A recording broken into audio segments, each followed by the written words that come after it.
Selamat datang kembali di materi fisika dasar, masih di bagian listrik dan magnet. Sekarang kita akan lanjut ke topik bahasan tentang masih medan listrik, yaitu bagian ketiga. Sebelumnya kita sudah membahas bagaimana sebuah muatan positif atau negatif, itu bisa menghasilkan sebuah medan dan itu yang akan, menghasilkan perilaku apakah nanti, si muatan itu akan tarik-menarik atau tolak-menolak sesuai dengan hukum Coulomb.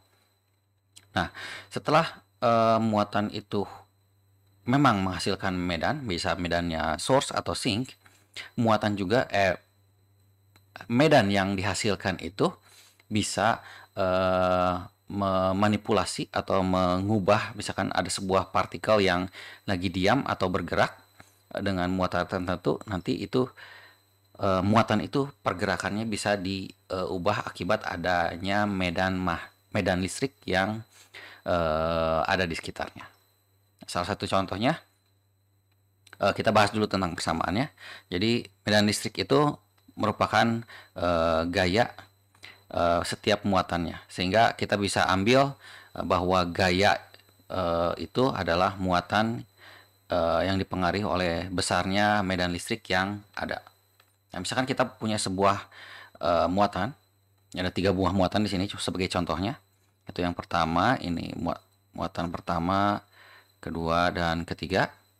Anggap saja awalnya kecepatannya itu nol atau diam, dalam keadaan diam semuanya. Lalu kita beri medan, listrik dengan arah-arah tertentu. Jadi yang pertama ini diberi medan listrik ke bawah, yang ini ke kanan, lalu ini dengan, ke arah ke atas tapi dengan sudut tertentu. Jadi arah atas kanan, seperti itu. Nah, ini, ini akan mempengaruhi, partikel yang sedang diam ini, dia akan, memiliki gaya yang sesuai dengan arah medannya itu. Jadi kalau misalkan ya contoh yang di sini, arah, medannya ke bawah, sehingga gayanya pun ikut ke bawah. Kalau yang di sini, arah medannya ke kanan, sehingga gayanya pun ikut nanti akan ke kanan, bergerak ke kanan. Lalu ini pun juga sama, ke arah atas kanan dengan sudut tertentu, maka nanti gayanya akan seperti itu. Nah, ketika muatannya diam, itu tentu saja semuanya akan sama dengan arah medan listriknya.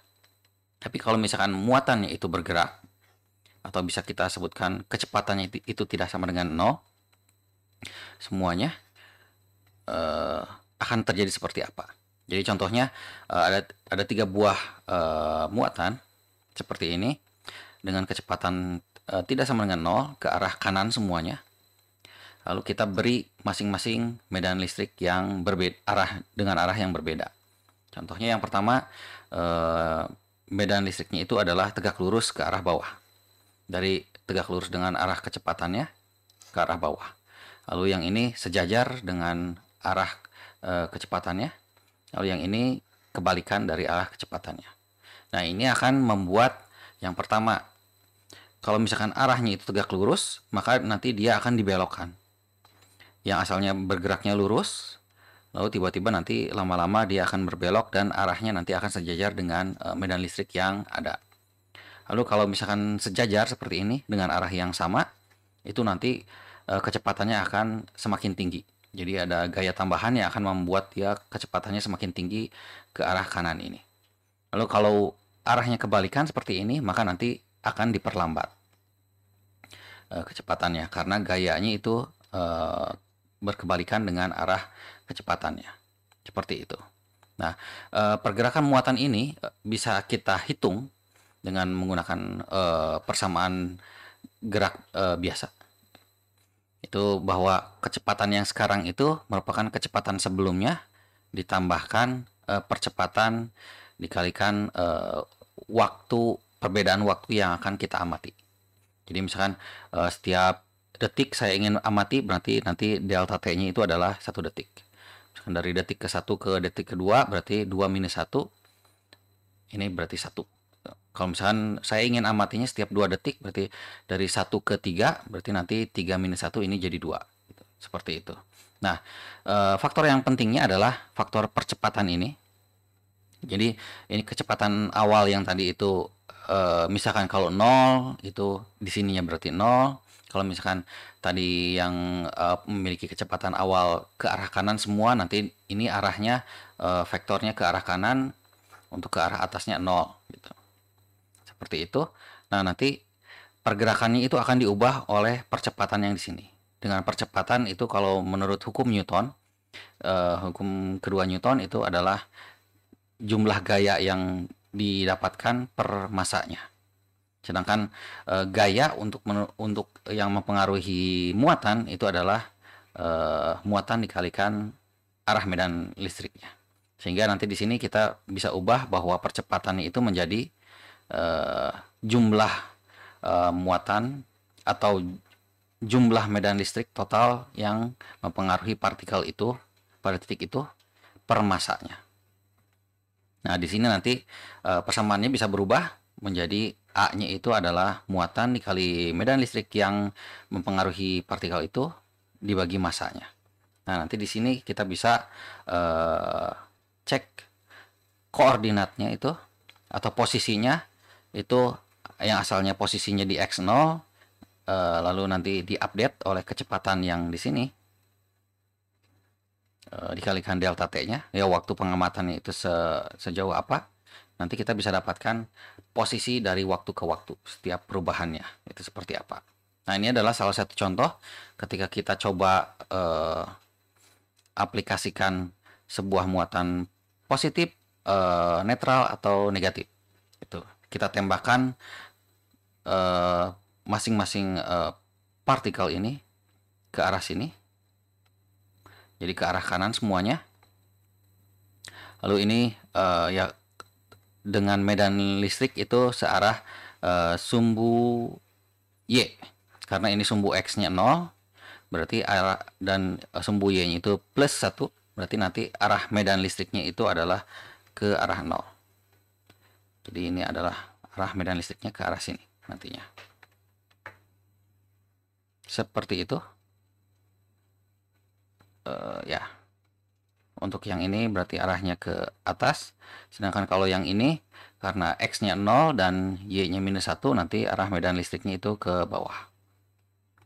Nah, ini akan membuat kalau misalkan ada muatan positif, tentu saja dia akan mengikuti arah medannya.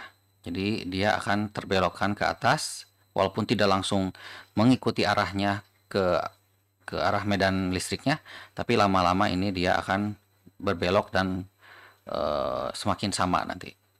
Kalau untuk muatan yang negatif ini kebalikannya, berarti dia akan bertolak belakang arahnya seperti ini. Jadi pembelokannya itu menjauhi dari arah medan listriknya. Sedangkan kalau untuk yang netral, karena dia tidak bisa dipengaruhi oleh gaya yang mempengaruhi muatan, maka dia akan tetap berjalan lurus. Untuk yang kasus yang kedua pun sama.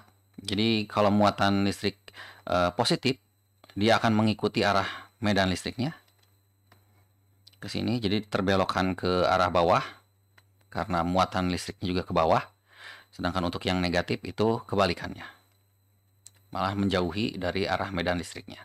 Dan untuk yang netral dia akan tetap lurus karena tidak terpengaruhi oleh medan listrik. Ini salah satu contohnya lagi, apabila kita memiliki muatan positif, kita tembakkan, lalu di sana ada muatan negatif. Muatan negatif itu sifatnya ada sink, jadi semua gayanya itu ke bawah.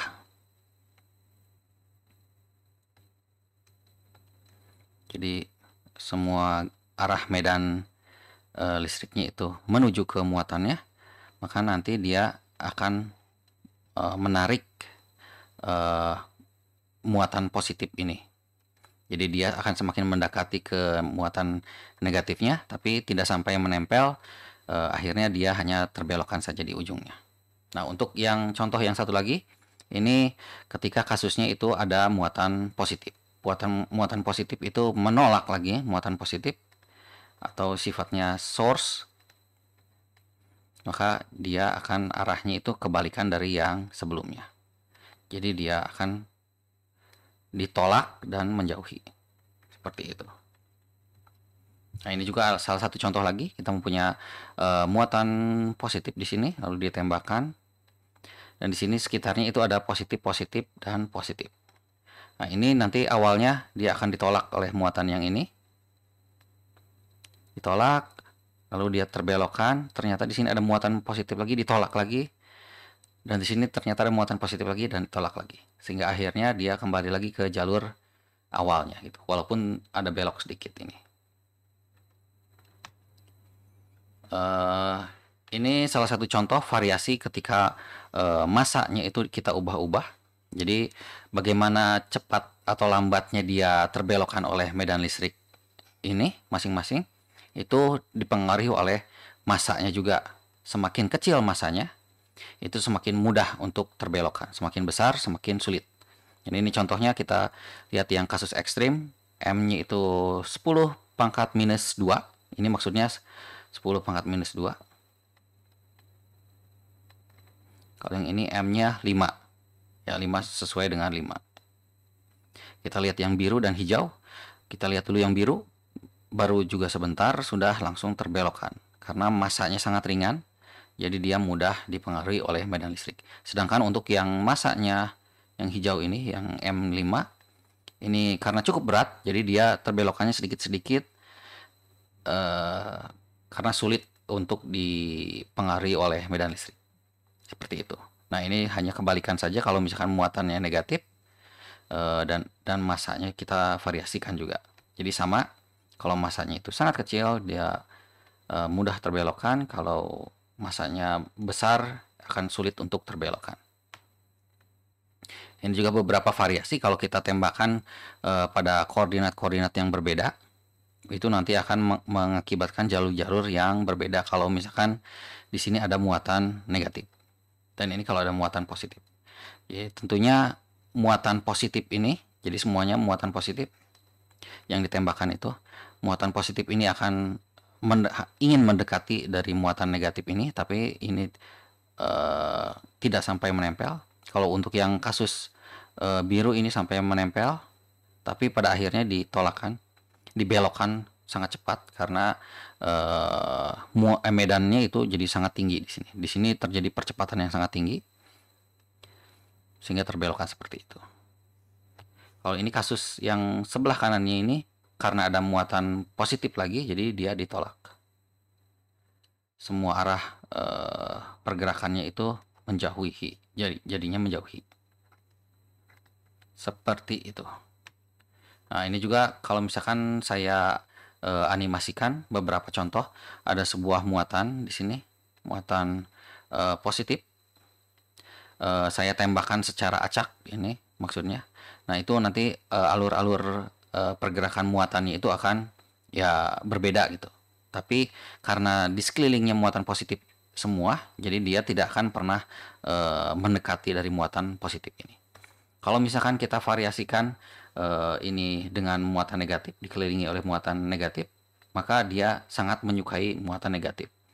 Jadi ini pergerakannya terlihat bahwa dia banyak sekali mendekati ke muatan negatif. Seperti itu. Dan kalau ini adalah gabungan, ada yang positif dan ada yang negatif. Di sini terlihat bahwa daerah positif itu tidak tersentuh oleh muatan ini, yang di tengah ini. Tapi daerah yang negatif, daerah sini itu terlihat sangat disukai oleh muatan positif ini. Yang juga salah satu contohnya kalau misalkan kita tembakan dengan sudut tertentu, nanti dia bisa membuat sebuah orbit yang hampir membentuk lingkaran. Seperti itu. Untuk video tentang bagaimana muatan itu dipengaruhi oleh arah medan yang ada, cukup sekian. Kita lanjut lagi nanti di video berikutnya. Terima kasih.